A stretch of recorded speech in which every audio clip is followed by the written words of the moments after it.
Okay, so I'm going to do a bit of canter work there now, a bit of lengthening and shortening, and just make sure he's responding to my aids, and I feel that that's all working. Let's come on, Everest. Wait. So always when I go into canter, I like to get up off their back and let them canter forward, you know. Let them have a bit of a play. Make sure he's nice and loose before we're focusing in on lengthening and shortening, and making sure there's a gearbox there.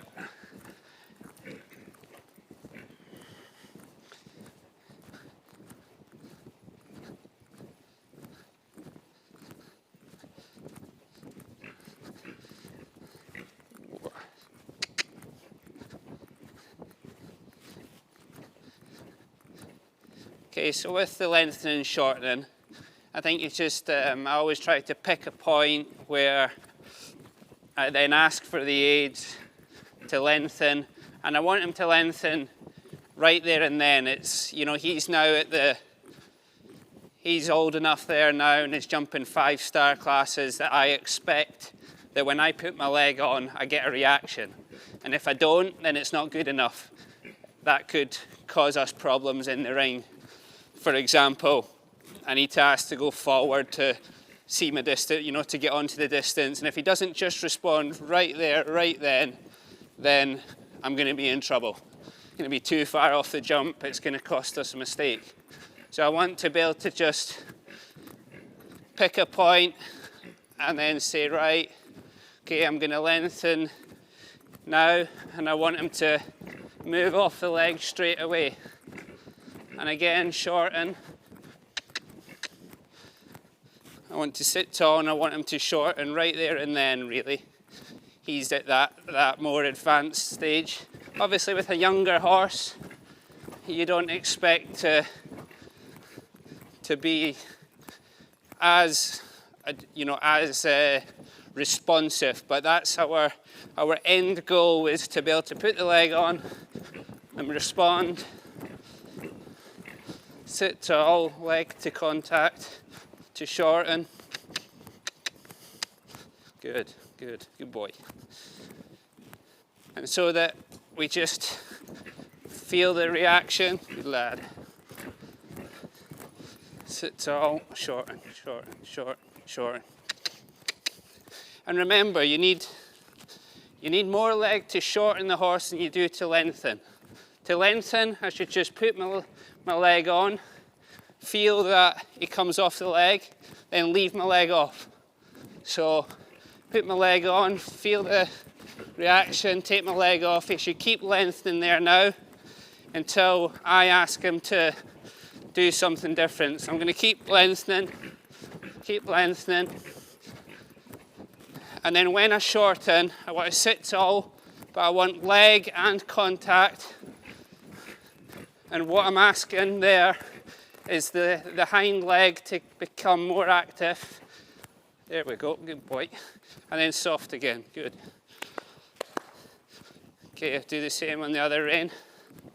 Try and always do the same on both reins. But I think, you know, when you shorten, it's very easy just to go directly to your hand. But then your reaction you get from your horse is he grabs a bit, runs against you. You've got to put leg first. Sit tall, close the contact, close your leg. You hear people saying close the leg, close the hand. You know, it's together. And then you feel that the horse responds to you quicker. So sit tall, leg, leg, leg. Good, good.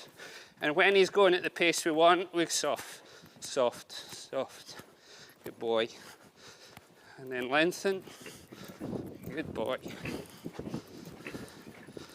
Short and short, short. Good. Good boy. Good. And then I'll give him a minute there on his own. Good lad. So I'm feeling happy that when I put my leg on, he responds off the leg, sit tall, shorten, it's right there and then. It's not 5 or 6 strides later, you know. So I always try to say it's a bit like a gearbox, you know. Our canter has to have a range of gears, you know. Say our normal canter, we're in 3rd gear, for example.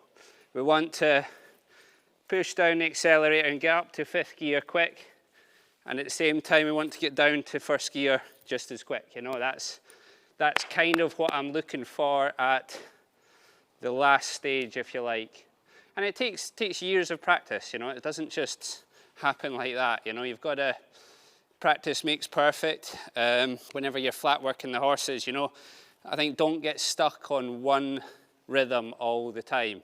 They've got to be adjustable, they've got to go forward, they've got to go backwards, you know. And don't get more, you know, too much more complicated than that. That is what we need in the ring. They need to be able to lengthen, shorten, turn left and right, you know. You know, sometimes I feel we get too complicated with the horses, and when we get too complicated, they don't understand what we want, and then that's when we get into problems.